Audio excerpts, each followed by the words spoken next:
Pessoal, muito boa noite. Nessa sexta-feira, nós estamos direto de Belo Horizonte. Estamos aqui nessa live. Meu nome é William Santos, sou advogado militante de direitos humanos pela cidadania. Estamos aqui com nossos convidados para a live dos 41 anos da anistia no Brasil. Só para lembrar que a Lei 6683, ela é de 28 de agosto de 1979. Essa lei foi assinada pelo ex-presidente João Batista Figueiredo, e só para começar, essa lei foi assinada depois de precedidos muitos momentos no Brasil e no exterior pela anistia ampla e restrita no Brasil. Conosco, os convidados, a Maria Zélia, a Zelinha. Zelinha é organizadora e secretária do Movimento Feminino pela Anistia. Obrigado pela presença, Zelinha. O Marco Maia. O Marco Antônio Meia é preso político e exilado político. Obrigado pela presença. E também conosco o ex-vereador de Belo Horizonte, Betinho Duarte, que foi presidente do brasileiro pela Anistia de Minas Gerais. Então, vamos abrir nesses 41 anos da Anistia de Minas Gerais, pedindo cada um para se apresentar e depois cada um vai falar o que significou a questão da anistia. Nós falamos aqui, e os três convidados, são pessoas que foram e sempre foram engajadas na luta social no Brasil, né?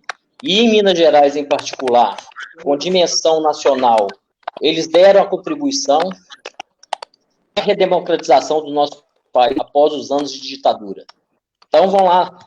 Né? Quem quer falar? Betinho Duarte? Ser presente, vamos lá. O que significou a anistia? A Zélia começasse primeiro. A Zélia? Então, vamos lá. Importante. Boa noite, Zélia. A questão do movimento feminino pela anistia, que começou em 75. Depois, o Marco Antônio, que fez um belíssimo trabalho pela anistia no exterior, e eu entro no final. Então, a Zélia, Marco Antônio, eu entro no final. Eu me chamo Zélia Castilho, né? E, como já foi dito aí, eu participei da organização, junto com várias outras mulheres, né, do movimento feminino pela anistia. Então, é isso, a apresentação é simples, né? O outro pode se apresentar, então. É o Marco Antônio? Marco Antônio Meyer. Meu nome é Marco Antônio Meyer, sou ex-líder estudantil. Fui preso na época da ditadura. Ah, é? Ah, tá. Meu nome é Marco Antônio Meyer, sou ex-líder estudantil.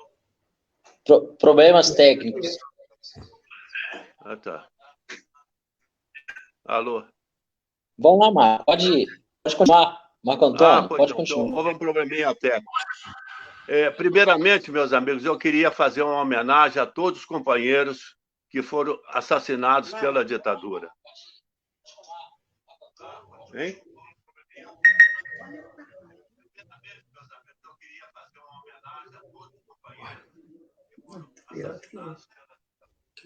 E todos os companheiros que lutaram pela anistia. Eu falo mais, eu gostaria que vocês vissem um filme chamado Duas Histórias, que aí eu vou abreviar minhas colocações, quem eu sou. Duas Histórias no YouTube, cuja diretora é Ângela Zoé. Lá tem todo o histórico da minha vida. Ao meio das conversações aqui, eu vou colocando algumas coisas mais. Com Betinho Duarte agora. Tá ótimo. Começou em 1966, eu já ingressei em Ação Popular. A Ação Popular surgiu em 62, era um movimento católico, né?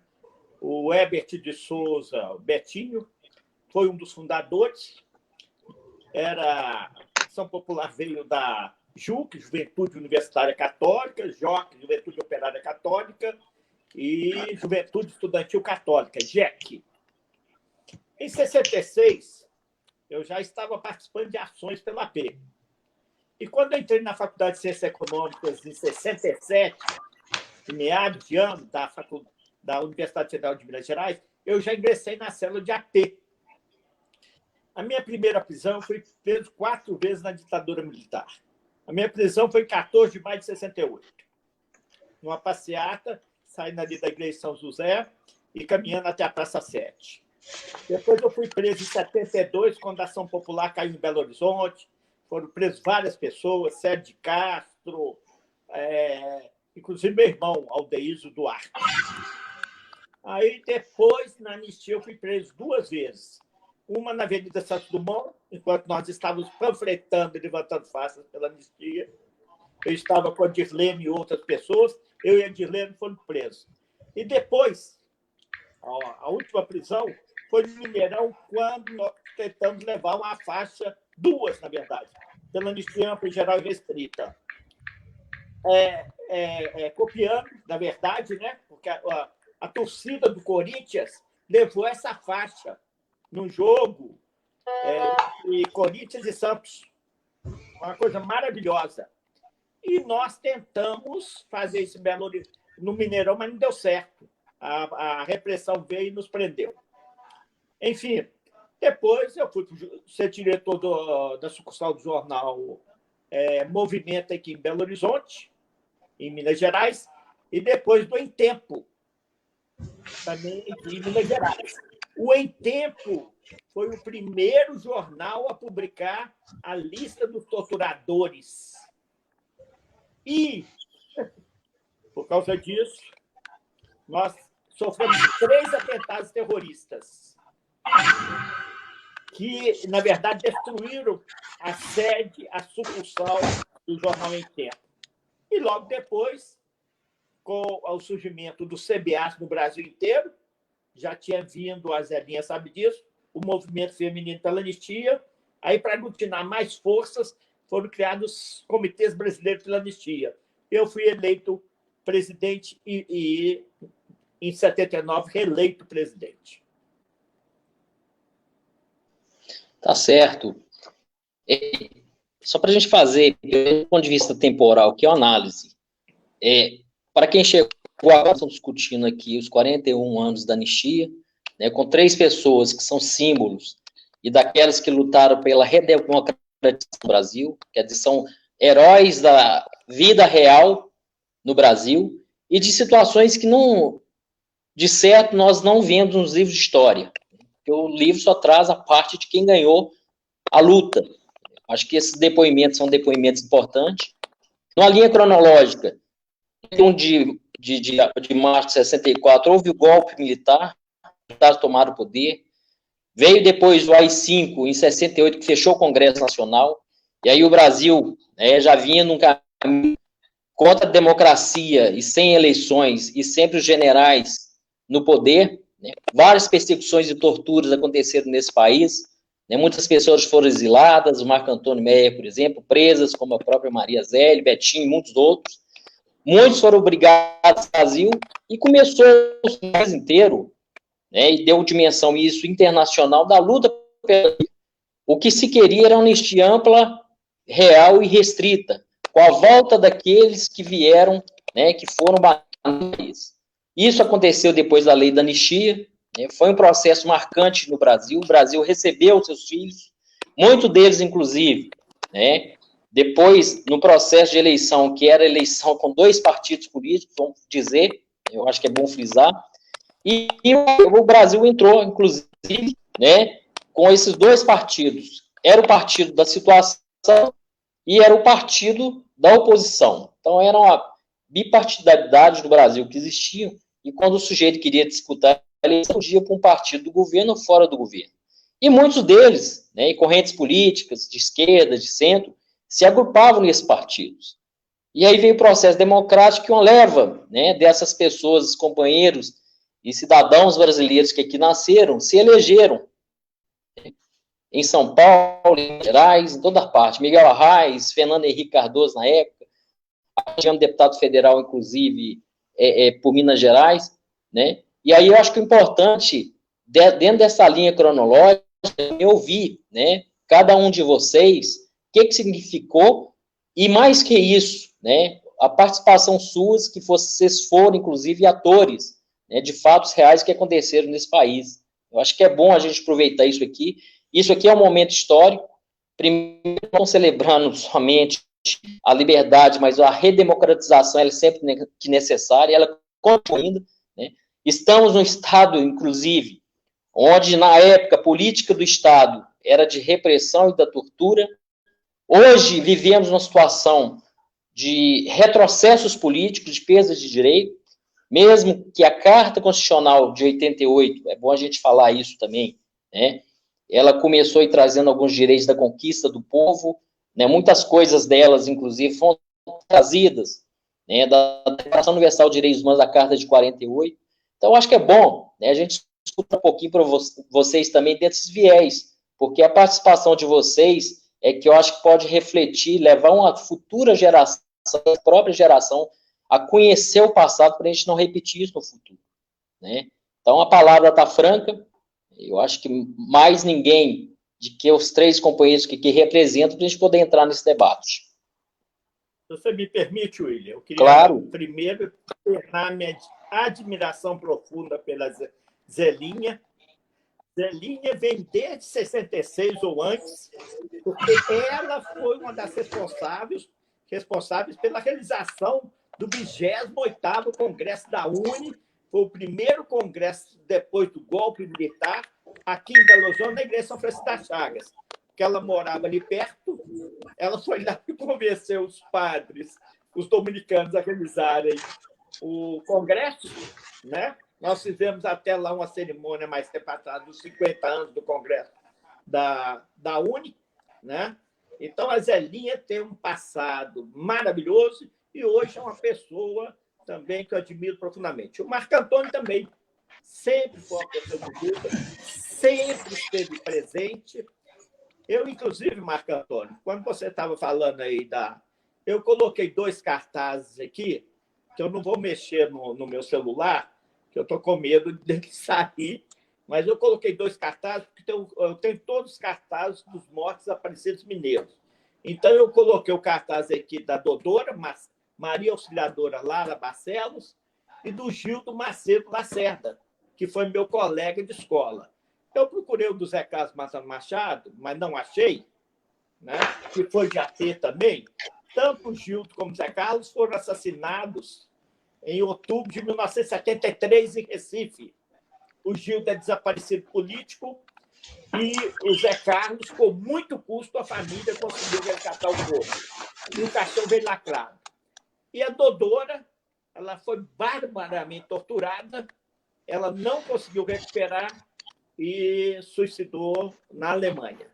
Então, esse início eu queria prestar minhas homenagens, minhas honras, e no caso desses 2 e de outros tantos mortos desaparecidos, porque a Comissão Nacional da Verdade, todo mundo fala que foram 400 e tantos desaparecidos políticos. A Comissão da Verdade chegou à conclusão que foram quase 10 mil, só índios, mais de 8 mil. Marco Antônio, imagine os camponeses que os fazendeiros matavam, jogavam na vala comum, quando enterravam.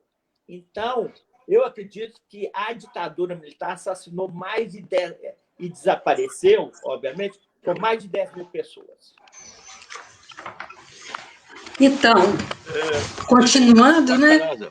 Eu queria fazer uma rápida retrospectiva. Pré-64. Para falar a verdade, eu comecei minha militância em 60, no ano de 1960, na Juventude Estudantil Católica. E era um momento no Brasil de muita ebulição política, né?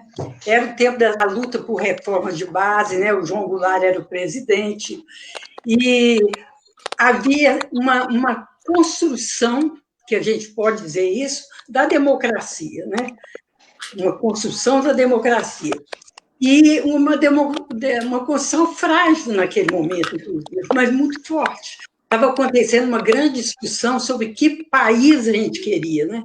E uma mudança grande nas artes, né? Na música, no teatro, né? E uma politização, né, no movimento estudantil e tal.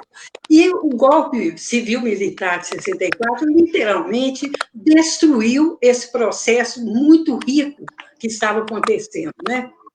E, evidentemente, que logo após o golpe civil-militar, a sociedade, assustada no começo, né, porque houve uma intensa repressão, né, sobre os movimentos sociais, movimento camponês, né, sindicatos trabalhadores, quer dizer, houve uma violenta repressão, prisão de lideranças, né, e também uma grande censura na imprensa. A imprensa foi literalmente calada, né? E não só na imprensa, houve uma censura enorme que durou muitos anos sobre todo o quadro das artes aqui no Brasil. Músicas censuradas, peças censuradas, invasão de teatro, quer dizer, foi muito violento o que aconteceu aqui. A UNE foi fechada, né, que era um movimento forte naquela época. Então, paulatinamente, os movimentos foram retomando a articulação política, indo para as ruas, né? Nós mesmos, eu entrei na universidade em 65, então nós começamos a fazer grandes passeatas, né? Como o Betinho falou, em 66 tivemos o primeiro congresso da UNE, depois do golpe militar, né? Foi lá na igreja São Francisco, no Carlos Prates, né? Dos franciscanos e tal. Paulatinamente, fomos nos organizando, né? E em outras instâncias também, né? Então, só para lembrar aqui algumas coisas, eu notei que em 70, Dom Helder Câmara denunciou a existência de tortura para mais de 10 mil pessoas. Em 71, os autênticos do MDB, que foi um partido criado, né, pela ditadura, Arena e MDB, a ditadura dissolveu o sistema partidário e só podia haver 2 partidos, né? E o MDB nasceu como filho da ditadura. Mas, paulatinamente, o MDB foi tomando outro rumo, né? Não misturar com o MDB, o PMDB de hoje, né? Não vamos misturar. E, em 71, os chamados autênticos do MDB lançaram uma carta de Recife, em que eles denunciam, né, a ditadura, né, se colocam contra a ditadura e a favor da anistia. Então, o tema anistia já começa ali, né, a ficar exposto, né? Em 73, ia acontecer a troca de generais no poder. Porque não tinha eleição direta, ia sair o Médici para entrar o Geisel. Então, o MDB lançou a anticandidatura do Ulisses Guimarães. Ulisses Barbosa Lima Sobrinho percorreram o país inteiro denunciando a ditadura e colocando como ponto na anticandidatura a questão da anistia também, né? Depois a gente tem, em 74, Dom Paulo Evaristo Arnes sugere, ele já tinha muita presença, né, na defesa dos presos políticos, dos exilados, dos torturados, né? Então, ele coloca a importância de se fazer uma campanha pela anistia. Pois bem, são os antecedentes aí do movimento feminino pela anistia. Em 75, a ONU declarou um grande congresso no México como Ano Internacional da Mulher. E a Terezinha Zerbini, uma advogada de São Paulo, que também já era uma militante, né, ela participa desse grande congresso no México e fala para 5 mil mulheres sobre o que estava acontecendo no Brasil, né, as atrocidades que estavam acontecendo aqui, tortura, assassinato. E ela volta para o Brasil já com a ideia de fazer um movimento pela anistia. Inclusive porque ela estava também militando, ela foi presa em 70, porque ela ajudou a arrumar o sítio onde ocorria um congresso da UNE em Ibiúna. Então, ela foi presa. E como companheira de prisão, ela teve a Dilma Rousseff, né? Elas ficaram presas. A Terezinha ficou, parece, 6 meses, a Dilma ficou mais de 3 anos. Então, ela volta para o Brasil e resolve fazer esse movimento, convida algumas mulheres de São Paulo e faz uma carta à mulher brasileira, em que ela coloca, né, claro que a anistia é um direito do povo e não é uma concessão, e, portanto, não sendo uma concessão, implica uma luta para conquistar isso. E lança esse manifesto, né, essa carta, e começa a visitar os estados para ir procurar mulheres que assumissem a campanha da anistia, né? O primeiro, então, núcleo foi São Paulo, né, onde a Terezinha morava. O segundo foi o Rio de Janeiro, o terceiro foi aqui em Minas. E são 8 núcleos no Brasil. No caso de Minas, o que aconteceu? Era uma época de muita repressão, né? Foi mencionado aí o Zé Carlos Mata Machado, que foi companheiro nosso, com o Betinho também, eu também fui de AP, né? E o Zé Carlos foi barbaramente torturado em São Paulo, e em 76 foi a queda lá, violenta, né? Invasão da polícia, da repressão, para acabar com uma reunião do PCdoB. Então, é um período conturbado, né? Muito conturbado. Então, a Terezinha vai nesses outros estados, né? São 8 estados que ela fez núcleos, ela conseguiu.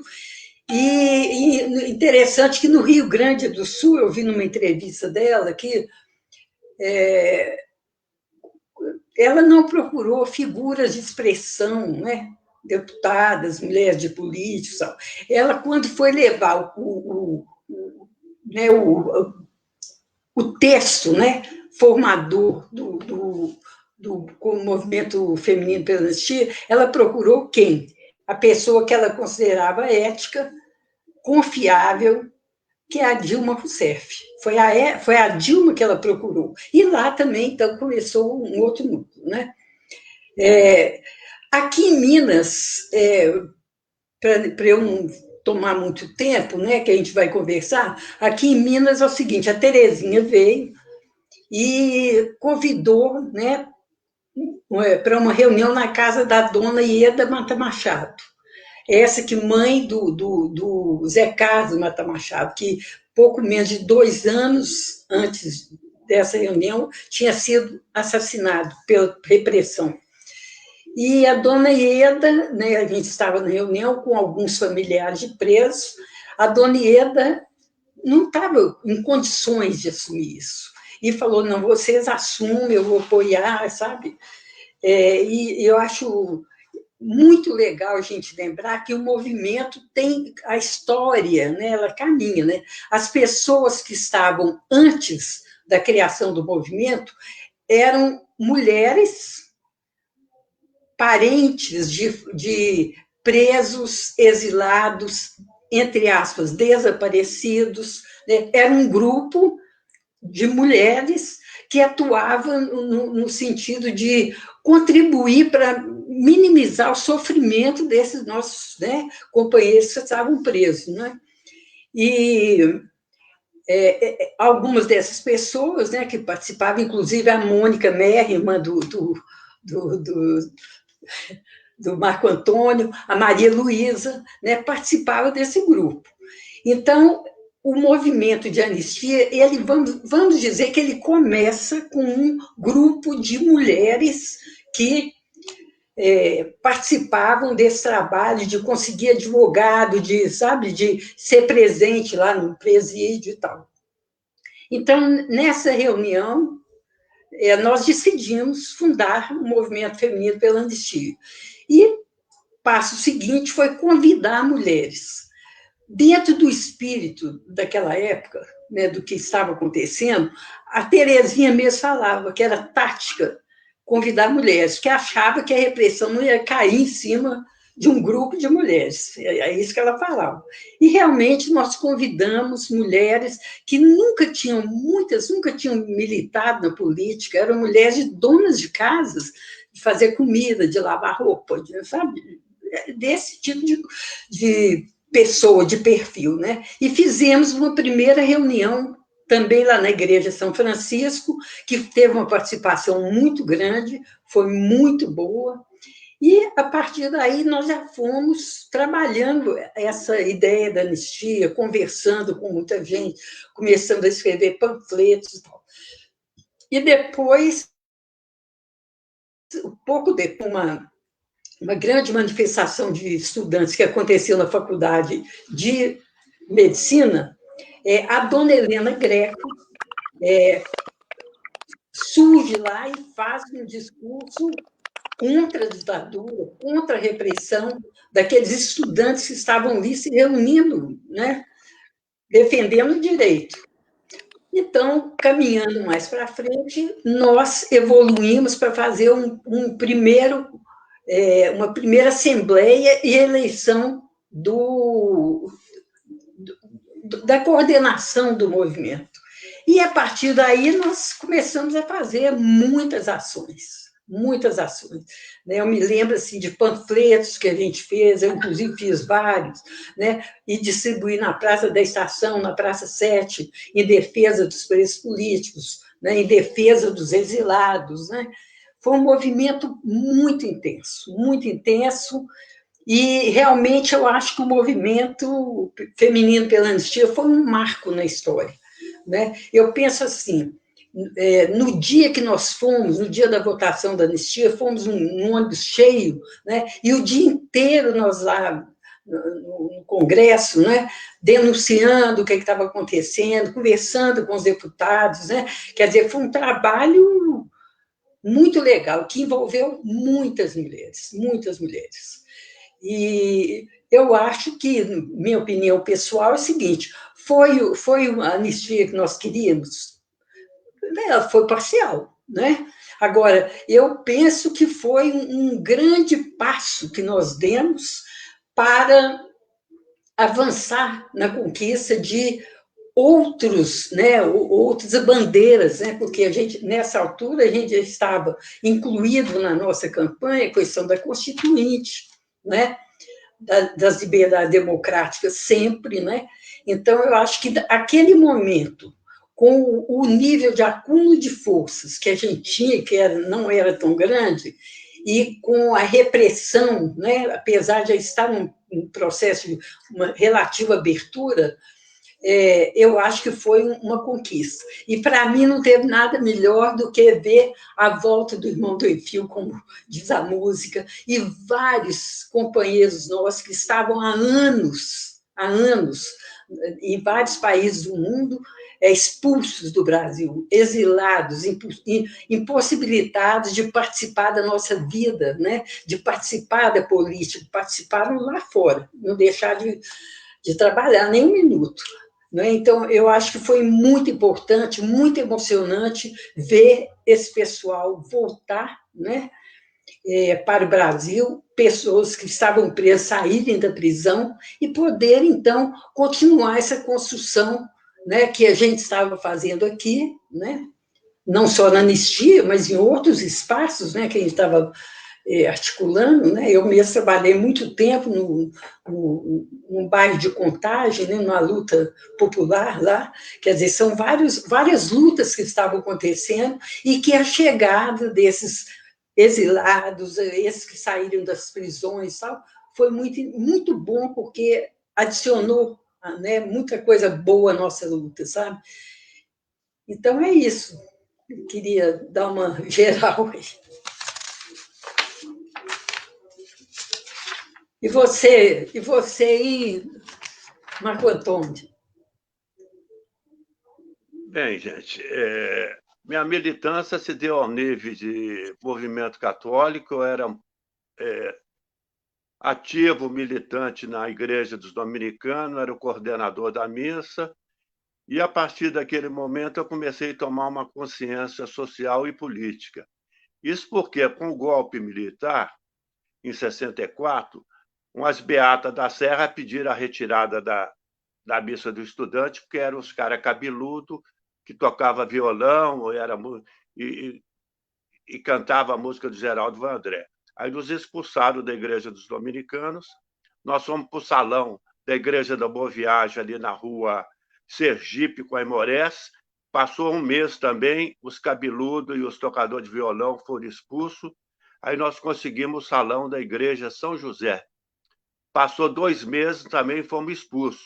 Eu até cheguei a propor, numa reunião, que a gente cavasse um túnel lá debaixo da Serra do Curral e fizesse uma missa debaixo das catacumbas da Serra do Curral.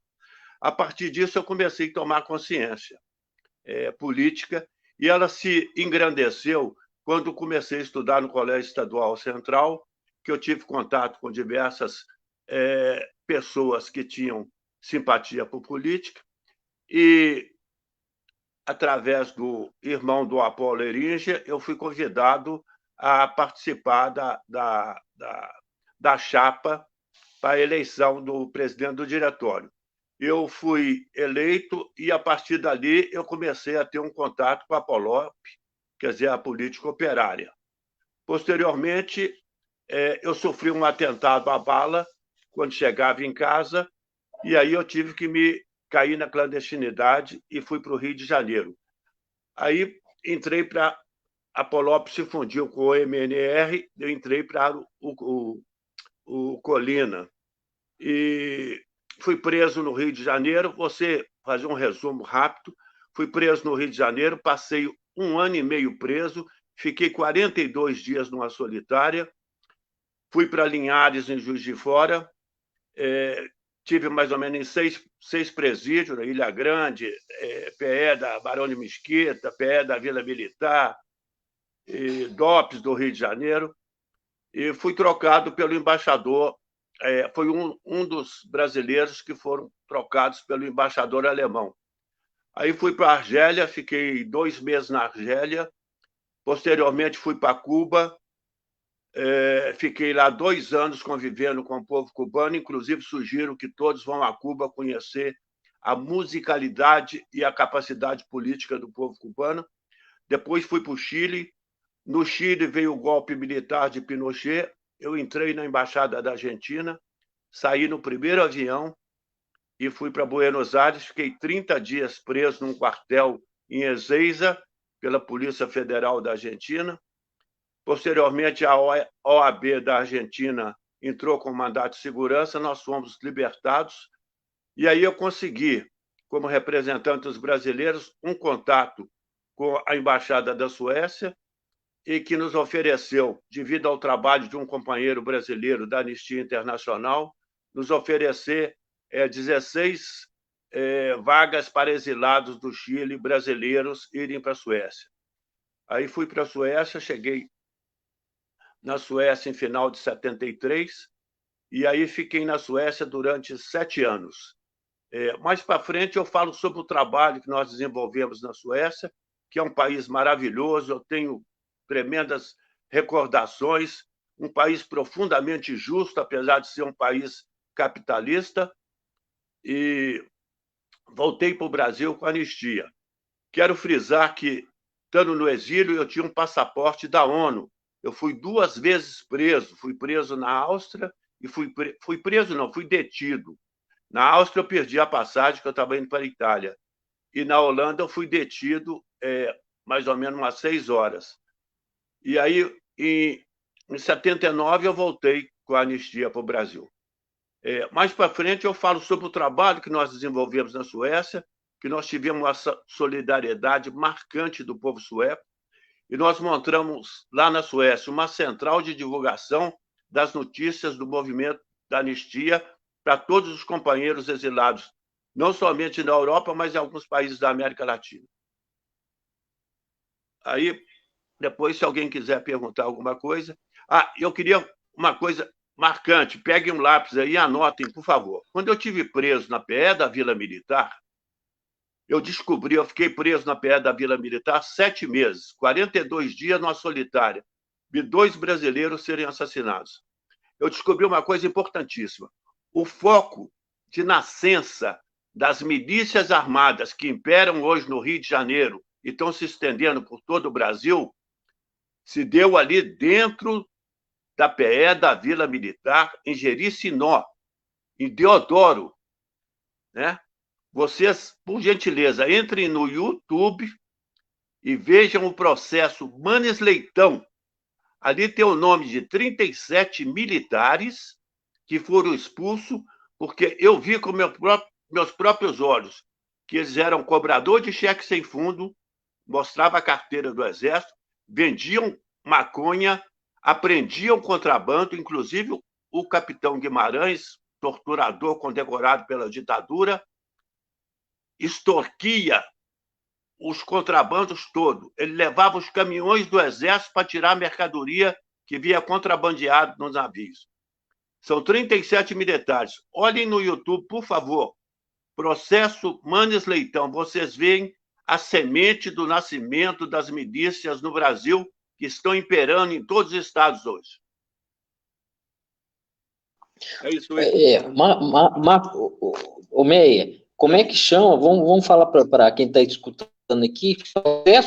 Processo Manes Leitão. Manes Leitão era um promotor que ele condenava o pessoal de esquerda. Quando esses militares foram presos, eles chamaram ele para ser defensor deles. E ele faz essa acusação violenta. É um negócio chocante. Você vai ver o nome de todos os militares. São 37 militares envolvidos com o crime organizado. Naquela época era cobrar cheque sem fundo, não era vender gás, lotação clandestina, vender arma, vender bala. Não, era contrabando, maconha, entendeu? Proteção armada para bicheiro, etc, etc. É uma verdadeira milícia, né? Era a milícia, aí que se deu a formação das milícias, né? Vale a pena investigar isso novamente, porque talvez até aqueles caras que começaram estão ainda dirigindo milícia. Ô, William, você está me escutando? Só completar aqui uma informação que eu deixei para trás. Certo. Como esse tempo é um tempo difícil, né? Na época da luta pela anistia, a repressão continuava, né? Então, anotava o que acontecia, quem estava lá e tal. E várias vezes, né, onde a gente reunia, que era lá na igreja de São Francisco, no Carlos Prates, soltaram bombas, espalharam panfletos mentirosos, né? As fake news já existiam naquela época, né? Quando organizávamos, né, cultos ecumênicos, lá no Colégio Santo Antônio, por exemplo, era ameaça de bomba estourando. No encontro que a gente fez de anistia, parece que foi no Santo Agostinho, aconteceu a mesma coisa, quer dizer, foi muito, muito difícil a luta, porque era tudo muito vigiado, né? Bomba, ameaça de bomba o tempo todo. Todo culto ecumênico que a gente fazia, né, em defesa dos presos, dos entre aspas, desaparecidos e exilados, era bombardeado imediatamente, né? Quer dizer, é um tempo complicado, né? Tá certo. Betinho, o microfone tá desligado. Queria falar? Liga o microfone. O microfone tá desligado. E desligou outra vez. Liga outra vez. O microfone tá desligado, Betinho. Tá desligado o microfone. Isso, ligou. Pode falar. Ligou, pode falar. Tá ligado? Tá. Ô, Cedinha, se você me permite, isso é muito importante na fundação do movimento feminino pela anistia. Quer dizer, as pessoas que participaram, que já estavam... Porque, na verdade, é o seguinte, a pessoa era presa, as esposas, as mães...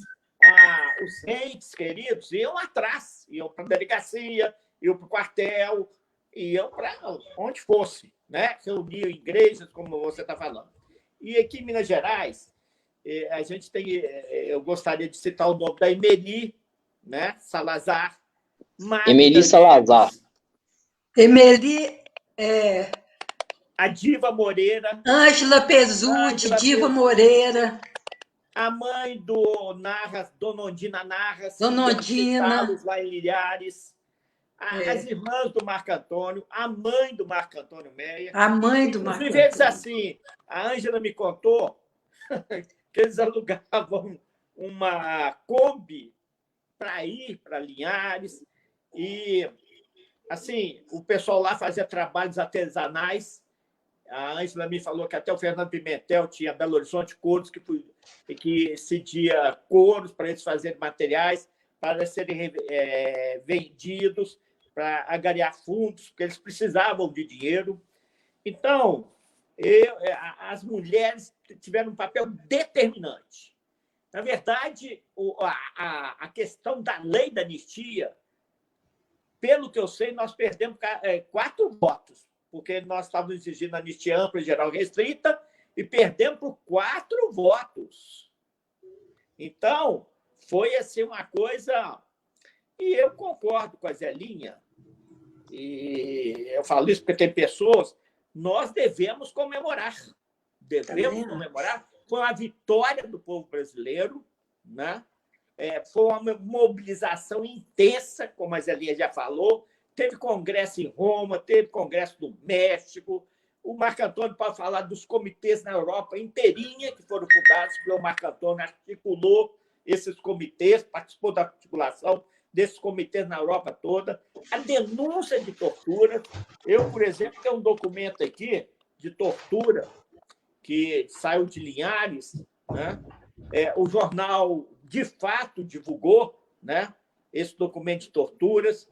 Então, assim, houve uma reação da sociedade e, obviamente, não foi só o movimento de anistia que levou à ditadura, derrubou a ditadura. Havia outros movimentos. Teve greves em Osasco, teve greve em Contagem, greves em Contagem, o movimento contra a caristia. Então, eu considero assim que a conjugação de esforços primeiro levou à anistia e a libertação de praticamente todos os presos políticos. Aos poucos, também, alguns ficaram, mas depois foram soltos. A volta dos exilados, a volta dos banidos. Marco Antônio está aqui hoje, inclusive devido à lei da anistia, né? Então, assim, nós fizemos vários congressos. Eu participei de um congresso em Salvador, em 78. Teve esse do México que você citou. O 28º Congresso da Sociedade Brasileira pela Ciência também apoiou a anistia. Foi. Nós fizemos um manifesto com mais de 16 mil assinaturas. Então, veja bem, nós fomos, aos poucos, acumulando forças que não foram suficientes para a anistia ampla e geral restrita, mas foi uma vitória. Agora, a continuidade, a anistia não acabou. A justiça de transição, que nós chamamos de justiça de transição, nós temos que continuar lutando por ela. Por exemplo, tortura é crime de lesa humanidade, imprescritível e inafiançável. A qualquer hora, Marco Antônio, se o capitão Guimarães estiver ainda vivo, você pode processá-lo. Não tem essa questão do Supremo Tribunal Federal falar que torturadores foram anistiados, não, porque ele está desrespeitando leis internacionais. Tortura é crime de lesa humanidade, prescritível e inafiançável. Qualquer torturador não precisa ser preso político, não. Preso comum também, né? E aqui em Belo Horizonte, inclusive, eu gostaria de resgatar uma coisa interessante, é o seguinte: o Damitrione, que era um agente da CIA, ele veio a Belo Horizonte dar aula de tortura, ao vivo e a cores, na Secretaria de Segurança Pública, ao lado do Palácio da Liberdade. E ele pegava primeiro ele pegou mendigos, né, as vítimas, né, as cobaias eram mendigos, e ele ensinava, inclusive, como torturar sem deixar marca. Depois ele foi para outros estados, acabou passando pelo Uruguai, e lá os tupamaros sequestraram ele. Exigiram a libertação de todos os presos políticos no Uruguai, como o governo não cedeu, eles justiçaram ele, e muito bem. E Dona Helena Greco e o Arthur Viana tinha uma rua aqui em Belo Horizonte chamada Damitrione. Dona Helena Greco, enquanto vereador, e o Arthur Viana mudaram para José Carlos da Mata Machado.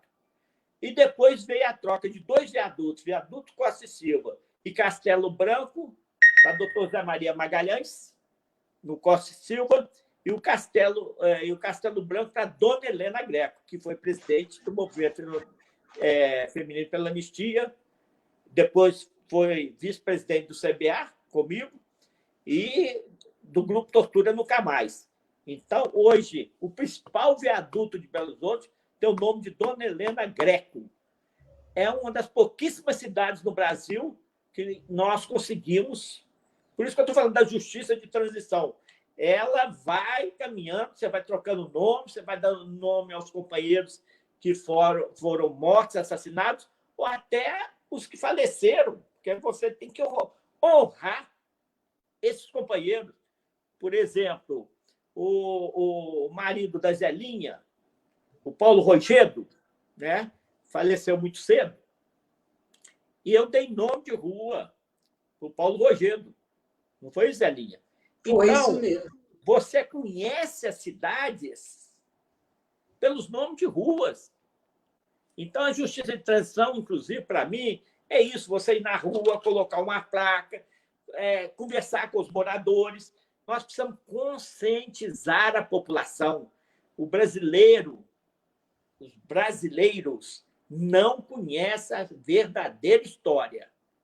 Até desse que está aí hoje no poder, esse genocida que está no poder, não conhece a história. Inclusive, ele era terrorista, porque, na verdade, ele quis fazer uma reivindicação salarial e ameaçou colocar bombas no Rio, inclusive no quartel. Foi aí que houve uma simulação, tiraram ele do Exército, porque perceberam que ele era terrorista, ele passou a ser capitão, né? Inclusive, no Exército, ele era conhecido como Cavalão. Eu não sei se era porque ele dava coice ou por outro motivo. Então, até o Exército não aguentou esse cara. Você entendeu? Esse genocida. Então, na verdade, o Bolsonaro, há 30 anos, vem falando a mesma coisa, William. Que ele é a favor da tortura, a favor da ditadura, ele é fascista, ele é homofóbico, ele agride as mulheres mesmo. Então, se nós tivéssemos processado o Bolsonaro há 30 anos atrás, ele não teria sido presidente. Porque defender ditadura e tortura é crime. A Constituição brasileira assegura isso. Se nós tivéssemos processado Bolsonaro e Companhia Limitada, hoje eles não estariam no poder. O Betinho, você falou aí do Paulo, né? Meu marido, né? Eu sou viúva. E eu me lembrei de uma coisa importante, sabe? Como era difícil, era um tempo difícil. O Paulo criou uma empresa de planejamento, inclusive, né? Gente da família do Betinho trabalhou lá, só gente competente. Era uma empresa assim, respeitadíssima, só tinha pessoas muito qualificadas, né? E a 3P, chamava 3P, né? Virou um espaço de acolhida de quem estava preso, de quem saía da prisão, quem estava exilado e tinha que arrumar um trabalho. O preso saía, mas tinha que dar uma declaração que tinha um trabalho, né? Então, muitos foram para a 3P, né? E Paulo sempre também foi militante, né? Desde também a década de 60, o Colégio Estadual, viu, Marco? E também foi de AP. Ele militando o tempo todo mundo sabia de que lado ele estava, né? Salvando gente, escondendo gente, como a gente escondeu aqui várias vezes, né? Mas olha como era difícil, porque a gente estava numa luta institucional. Uma parte da esquerda, vamos dizer, foi fazer a luta armada. E uma parte bem grande foi fazer o que a gente chamava de luta institucional. E bairro, criar o MDB, mudar a forma do MDB ser, né? Então, é impressionante como que, com tudo isso, o medo das pessoas era tão grande que um dia a 3P tinha uma caravana. E essa caravana da 3P foi levar uma pessoa que estava fugindo da polícia. Nada mais incrível do que aconteceu. De repente, vieram perguntar quem conhecia o tal de Paulo Rogério, que parece que ele era da repressão, que uma pessoa entrou numa caravana da 3P. Olha que loucura. Quer dizer, era um tempo assim, de desconfiança, de medo muito grande, né? E essa luta, né, que foi feita, né? E Paulo foi uma liderança muito grande nisso aí, né? Ainda passou por essa situação, quer dizer, as pessoas estavam aterrorizadas. E eu digo mais, eu acho que muitas pessoas que lutaram nesse tempo sombrio, e nós estamos enfrentando outro tempo sombrio, adoeceram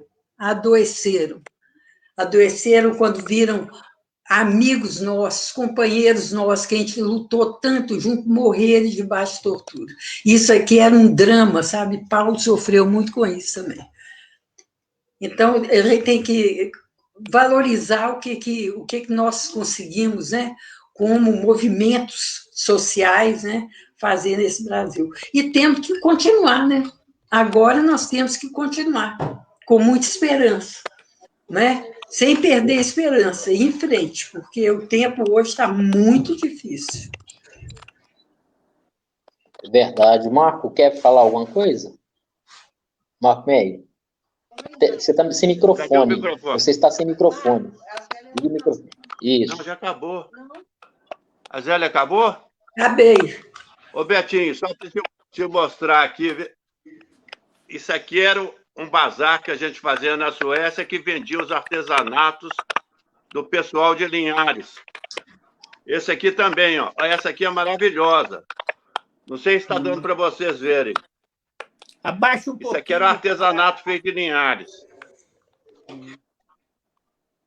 O quê?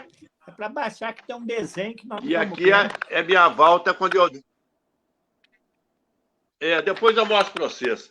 Mas o que eu quero falar é o seguinte. Na Suécia, nós construímos uma série de comitês. Tinha comitê em Gotemburgo, onde eu morei primeiro em Lund, no sul da Suécia, e Gotemburgo, no leste. E aí nós construímos, tinha um comitê da Anistia em Uppsala e outro comitê em Estocolmo. E o comitê fez um trabalho muito bom lá ao nível da Suécia. Nós conseguimos receber até uma carta do primeiro-ministro sueco, Olof Palme, que posteriormente foi assassinado pela direita, que ele concedeu asilo a uma companheira viúva brasileira e seus 2 filhos, uma companheira cujo marido era da VPR, e nós conseguimos, junto com o Chile Comitê, que diversos latino-americanos conseguissem se refugiar na Suécia. Esse comitê também, em Gotemburgo, ele conseguiu arrecadar fundos divulgando a música e a comida brasileira. Nós fizemos uma série de festas de carnaval e feijoadas e conseguimos montar uma escola aqui na cidade industrial. Nós compramos o imóvel da escola ao lado da Frimisa, ali perto da barraginha, onde teve aquele acidente aí, uns tempos atrás, na cidade industrial. Então, fora do Brasil, a gente tinha uma central que enviava todos os documentos que a gente recebia, não só dos jornais. Dos jornais, nós publicávamos isso aqui e enviava para todos os companheiros na Europa, que se chamava Foto e Cópia. Aqui está, inclusive, aquele comício em São Bernardo. Isso era enviado para todos os companheiros da maioria dos países da Europa, França, basicamente, Portugal,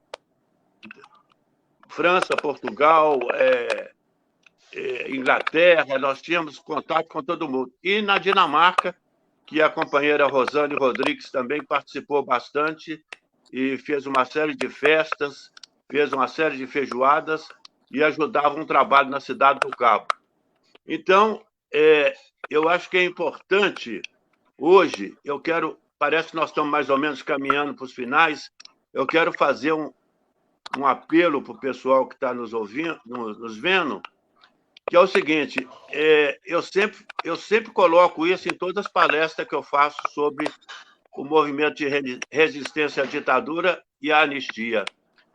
Que as pessoas tenham seus passaportes sempre em mão, porque eu não tinha passaporte e passei por maus pedaços, viu? Fui preso 2 vezes, andei com o passaporte da ONU, era toda vez revistado, abriam minhas malas, tiravam tudo. Então, é importante que a pessoa que é militante político tenha um passaporte em mãos, porque ele vai ser muito importante. E nesses tempos que nós estamos vivendo agora, eu acho, vou fazer uma previsão, nós vamos passar por turbulências muito sérias a partir desse final de ano. Então, nós temos que nos preparar para isso, criar os comitês de defesa da democracia. É importante que a gente faça isso, que a gente esteja solidário um com o outro, seja solidário com o povo, porque vai ter uma transformação profunda no sistema capitalista e ao povo não interessa o capital. O capital não gosta do povo. O capital gosta do lucro. O povo vai cair nas ruas igual estão caindo aí, que passe ali em frente à rodoviária, que vão ver mais de 100 pessoas morando ali na frente, toda a cidade. A quantidade de moradores de rua aqui aumentou quase 300%. Então, espero que entendam bem essa posição que eu coloquei. Um grande abraço. Obrigado, Betinho, parece que você ia falar sobre o livro do Dom Paulo Evaristo Arnes, Brasil Nunca Mais, que está em mãos. Eu queria sugerir, esse é um livro de cabeceira. Todo mundo devia ler esse livro. Brasil Nunca Mais. Foi coordenado pelo Dom Evaristo Arnes e pelo Jânio Wright, que era um pastor presbiteriano. E, inclusive, o irmão do Jânio Wright, que era o meu comandante AP, o Paulo Wright, ele foi assassinado e é desaparecido político. Ele foi assassinado junto com o Gildo, com o Zé Carlos, com o Nestino Guimarães e com tantos outros. E esse livro é interessante que ele foi feito como os advogados dos presos políticos ficavam um dia com a documentação. Podiam ficar um dia.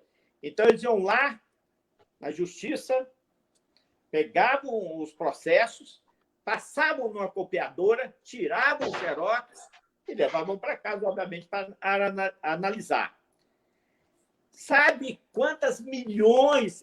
Foi mais de 1 milhão de páginas. 1 milhão de páginas tiradas. Tanto é que esses documentos foram retirados do Brasil, foram enviados primeiro para Washington, depois foram para a Europa e, recentemente, foram devolvidos para o Brasil. Esse livro é importantíssimo porque são denúncias de tortura, porque todo mundo fala assim, não, era um tapinha, é uma gripezinha. Olha, esse pessoal torturava para valer e para matar. Muitas vezes a pessoa não tinha mais nenhuma informação, mas eles continuavam torturando.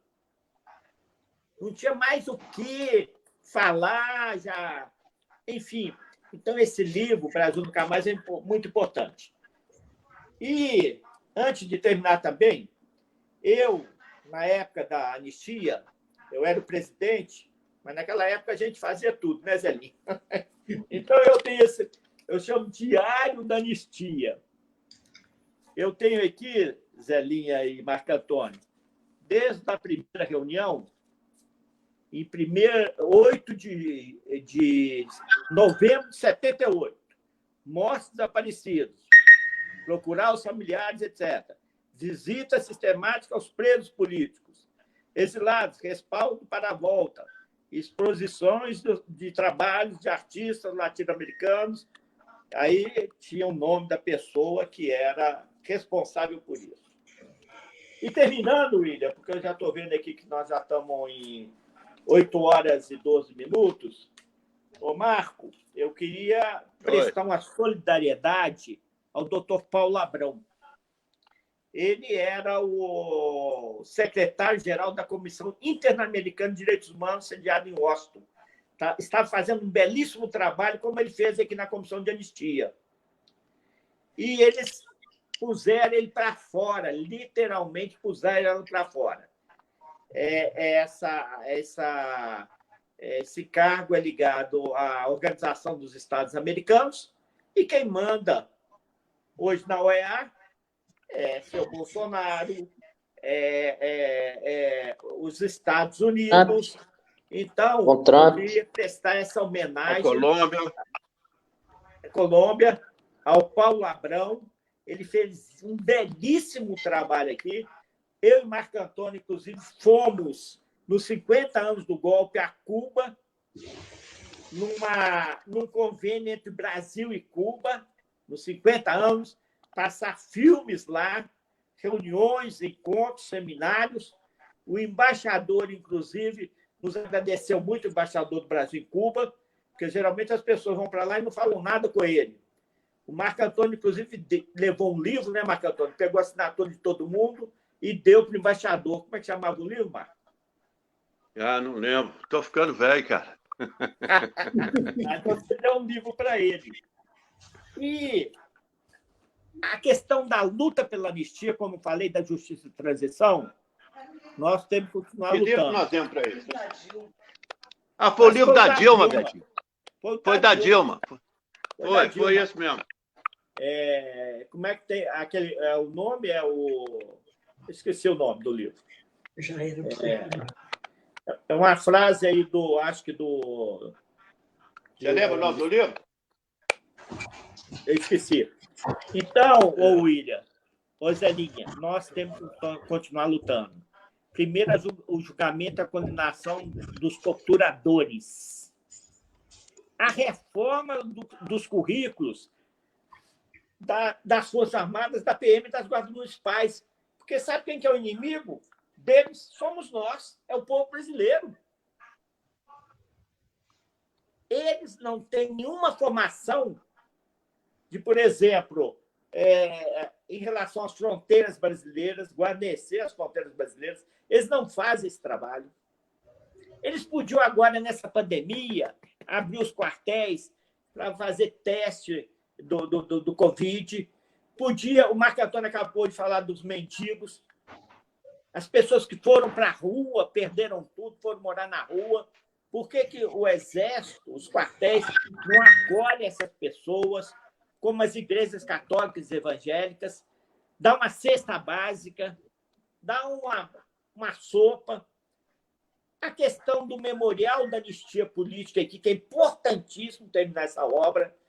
Eu estava falando com o William que o memorial da anistia política não é um museu. Museu é uma coisa estática. Você não pode nem tirar fotografia, nem tampouco tocar nas peças. O memorial é uma coisa dinâmica. Por exemplo, essa história que nós estamos contando aqui pode estar lá, podia ser levado para lá, caso ele estivesse funcionando, né?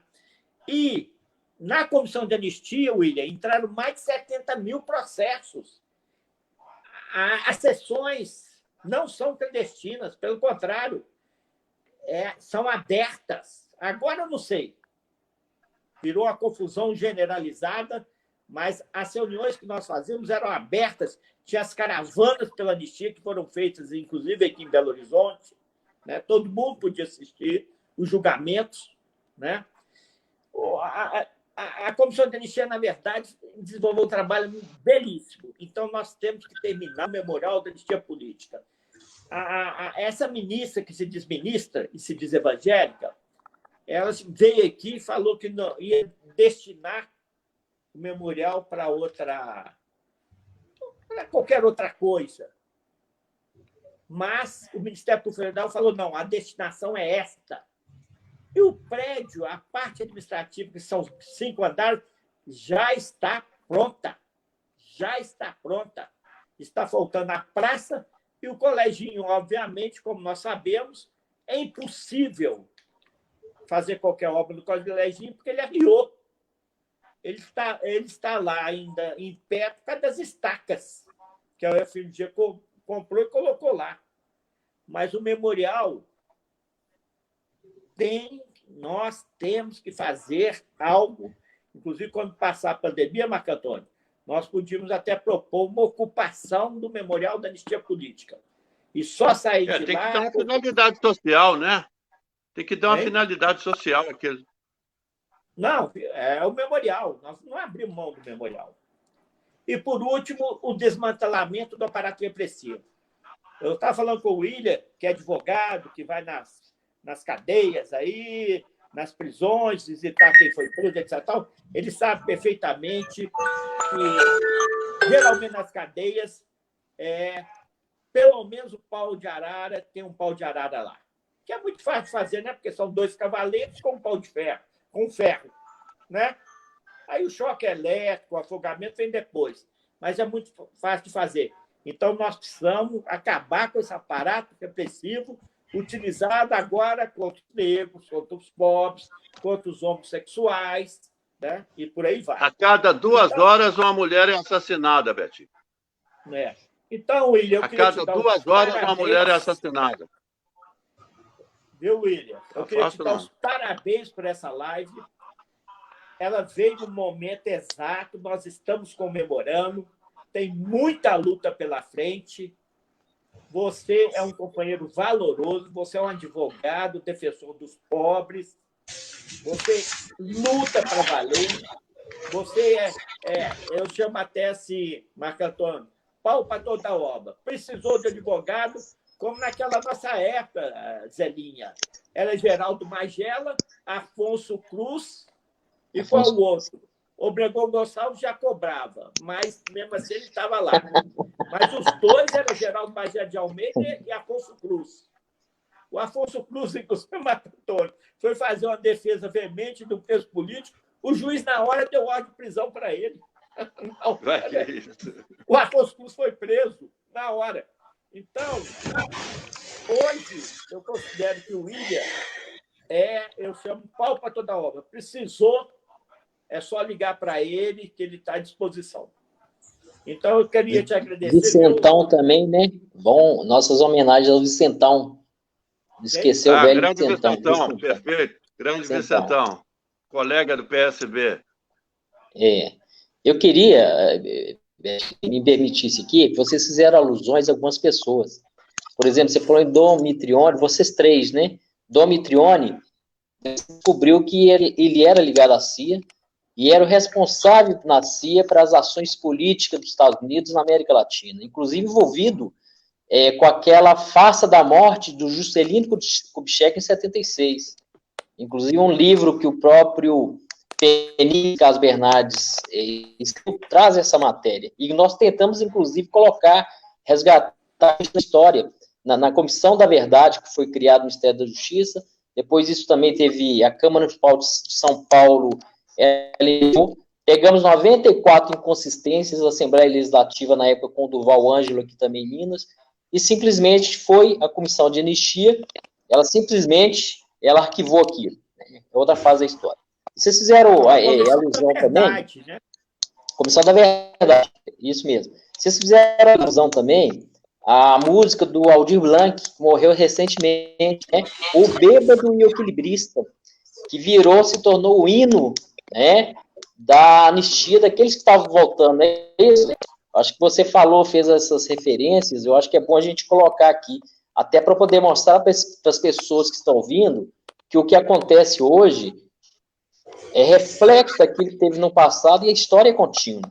Fizeram alusão, por exemplo, aos dominicanos, só lembrando aqui Tito, que foi morto e morreu de ansiedade em Paris em 1938, né? Dominicano. Inclusive, participei muito da Comissão de Justiça e Paz dos dominicanos em nível nacional. Acho que a figura do Frei Beto e outras pessoas. Falamos também do Dom Helder Câmara, né? Que foi bispo emérito, arcebispo emérito de Recife e Olinda. É um símbolo também dos direitos humanos no Brasil. E, para quem não sabe, ele foi, por 2 vezes, indicado o Nobel da Paz. E os militares, eles simplesmente não deixaram isso progredir. nós falamos também que vocês pegaram aqui outro nome, Zé Carlos da Mata Machado. O Zé viu aqui, eu pedi para ele poder ver. Ele foi assassinado, foi da Ação Popular, é referência na escola que eu estudei, que é a Faculdade de Direito da UFMG, e foi morto em Pernambuco, né? Foi torturado e morto. É um símbolo também, inclusive, né, daquilo que aconteceu no Brasil na época do regime militar. Outras pessoas, vocês falaram aqui, né? Melissa Salazar, que eu tive a honra de trabalhar com ela na Comissão Pastoral de Direitos Humanos da Arquidiocese de Belo Horizonte, né, Zelinha? A Lúcia Frota, né? Outras pessoas vieram junto também, que é bom, né, com esse processo da anistia, Miguel Arraes, Brizola, que foram governadores. Então, é uma época de efervescência, né, no país, e muitas daquelas pessoas também foram mortas, torturadas, estão vivas aqui, inclusive. O Nilmário Miranda, hoje disso. O Betinho, que foi vereador nessa cidade de Belo Horizonte, e que teve maneiras essenciais, que foi, né, continuar, não só mudança de rua, mas um mandato permanente, defesa, né, pelo legado da nossa história. Eu acho que a própria Zélia, né, com relação ao histórico dela, fala por si só. E o Marco Maier, né, que falou aqui o seguinte, o Maier mostrou para a gente que a história dele está descrito no YouTube. A gente acessar duas histórias, não é isso, Maier? Duas histórias que nós vamos conhecer dele. Né? Mas eu acho que é isso, né? Esse processo dessa data de hoje, 41 anos da anistia, é um processo de resistência, porque vocês vivem, e nós vivemos porque vocês fizeram resistência. É bom afirmar isso. Então, o Brasil deve muito a vocês. Os verdadeiros heróis nacionais não aparecem na história. Eles são camuflados, como foi, por exemplo, alguns heróis que nós tivemos no Brasil que nunca foram reconhecidos. Então, a gente faz essa deferência com relação a vocês, né? Eu acho que a gente podia passar, se nos permite, né, para as considerações finais. Dona Helena Greta também foi citada, né, como o próprio Vicentão, que eu achei que é um dos símbolos da cidade, do estado, e referência no país. Né? Então, são muitas pessoas, né, que a gente sabe muito mais. A alusão ao Brasil Nunca Mais, que é a coletânea de mais de 300 páginas que o Betinho trouxe, eu acho que é um marco nisso, que ele trouxe realmente aquilo que acontecia nos porões da ditadura. Depoimentos foram tomados. Eu emprestei para uma amiga minha que foi para Portugal, não me devolveu até hoje, mas eu li o livro todo, quando saiu a época, né? Não foi me devolvido. Então, acho que é isso, né? Eu acho que a gente, se quisessem falar mais, a manifestação acho que está tranquila, né? Até porque o tema é muito instigante, comemorativo e de resistência, num tempo em que teremos que fazer mais resistência. Então, faço aqui as minhas palavras de vocês e vamos, se querem, as considerações finais. Vamos lá? Bom, então, eu queria, já que terminando, né, lembrar que a luta continua, primeira coisa, né? E lembrar também, você lembrou do Aldir Blanc, né, o Bêbado e a Equilibrista, né? E eu me lembro de uma do Chico Buarque e o Pablo Milanés, né, que é cubano, né? Que ele fala o seguinte, que a história é um carro alegre, cheio de um povo contente, que atropela indiferente todo aquele que alegre. Então, é isso, acho que nós temos que continuar com esperança, com muita lucidez, né? E incluindo quanto mais pessoas nessa luta, né? Nesse momento tão difícil que o país está atravessando, de negação da ciência, de negação da história, não houve ditadura, não houve tortura, sempre foi uma beleza, quer dizer, recuperar isso, fazer um momento como esse e vários outros, de mostrar o que é história mesmo, né? E quantas pessoas se envolveram, e mais uma vez eu digo, foi um movimento muito rico de mulheres, e eu sou muito, muito, muito grata de ter participado desse momento com tantas mulheres maravilhosas. Não dá nem para mencionar, algumas até saíram, mas são muitas. E quero mandar um grande abraço para essas mulheres.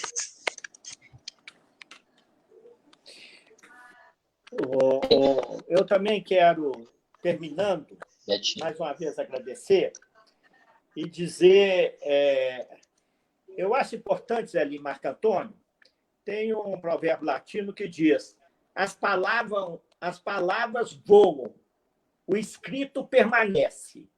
Então, Zelinha e Marco Antônio, porque eu tenho tentado, inclusive nesse período de pandemia, eu estou escrevendo a segunda edição de um livro meu que chama 365.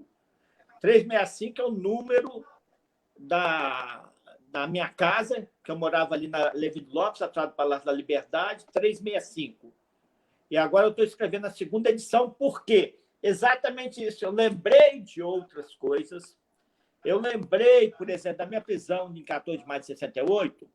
Eu estava eu fiquei 30 dias. No final, eu não sei de onde veio, quer dizer, uma música me envolveu, eu estava meio deprimido, meio chateado, sozinho, com receio, porque eu estava sozinho, né? Então veio uma música, Viola Enluarada, do Marcos e Paulo César Vale, né? A mão que toca um violão, etc. Tal. Então veio aquela música, assim, me deu um ânimo, e eu esqueci, agora eu lembrei, então estou colocando a segunda edição. A questão da prisão em 72, as duas prisões na anistia, eu tinha esquecido. Então, vamos escrever. O que é escrito fica, porque senão perde, né?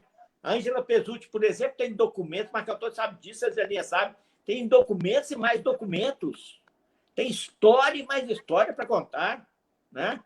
A Carmela foi banida, o Murilo, o Ângelo Pesutti foi banido. Eu, inclusive, tenho aqui um documento, Marco Antônio, Ditadura no Banco dos Réus. É uma denúncia de tortura dos presos Linhares do Comando de Libertação Nacional, ao qual você pertenceu. Tem o Pedro Paulo Bretas, tem o Nilo Sérgio, tem vários outros, tem o Afonso Celso Lame. O Afonso Celso, eu estava lendo aqui, ele destituiu o advogado dele, porque o advogado dele falou que ele estava meio pirado.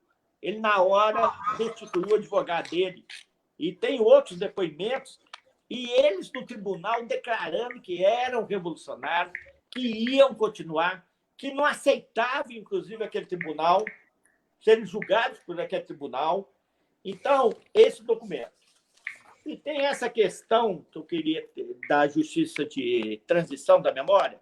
Eu queria sugerir a qualquer vereador, obviamente do campo progressista da esquerda, que a primeira coisa, Marco Antônio, que nós vamos ter aqui em Belo Horizonte é a Comissão da Verdade. Várias cidades importantes do país tiveram a Comissão da Verdade. Por que Belo Horizonte não tem a Comissão da Verdade? Porque isso que nós estamos falando aqui, conversando, é um tema para ir para a Comissão da Verdade em Belo Horizonte. A Zelinha falou dos atentados terroristas.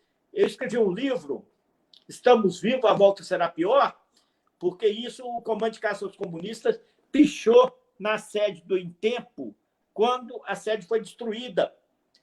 Eu fiz um levantamento de mais de 100 entre ameaças e atentados em Belo Horizonte.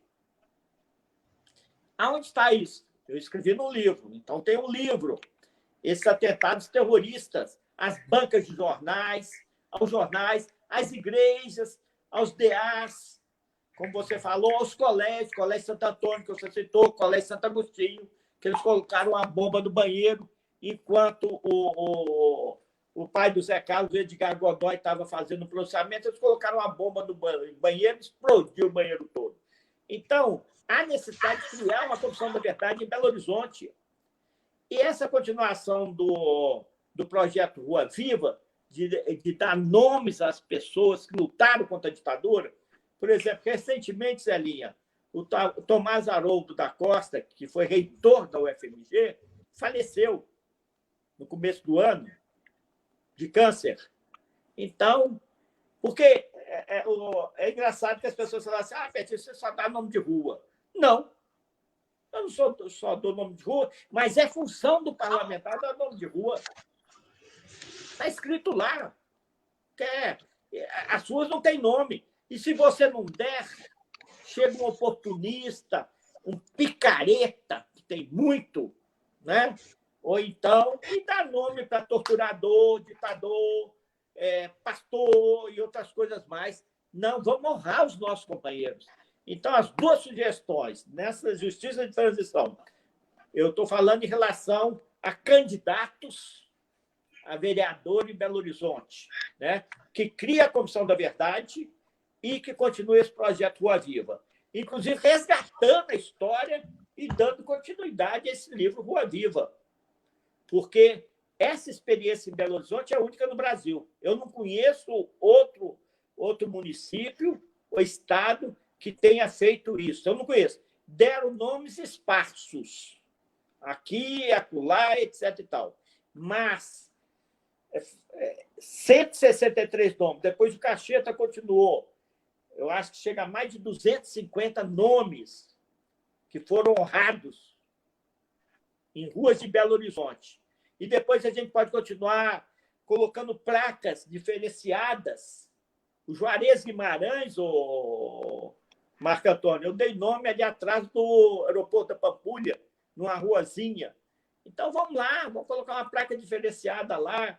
Então, tem todo um andar, tem todo um caminhar de trabalhos a serem feitos para a gente resgatar a memória e a verdade. Quem esquece o passado está condenado a repeti-lo, já dizia Leon Broy.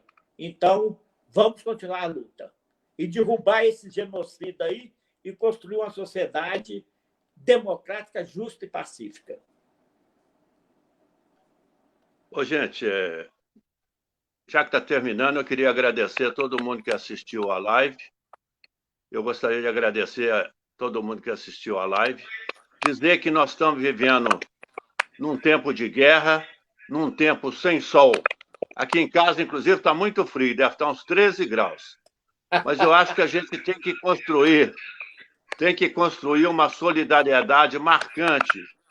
Eu acho que vai ter uma transformação profunda nas relações econômicas, não somente no Brasil, mas também em todo o mundo. Então, a gente tem que se preparar para isso. E a palavra-chave se chama solidariedade. Construir uma sociedade muito mais justa, mais humana, mais solidária e menos destruidora da natureza.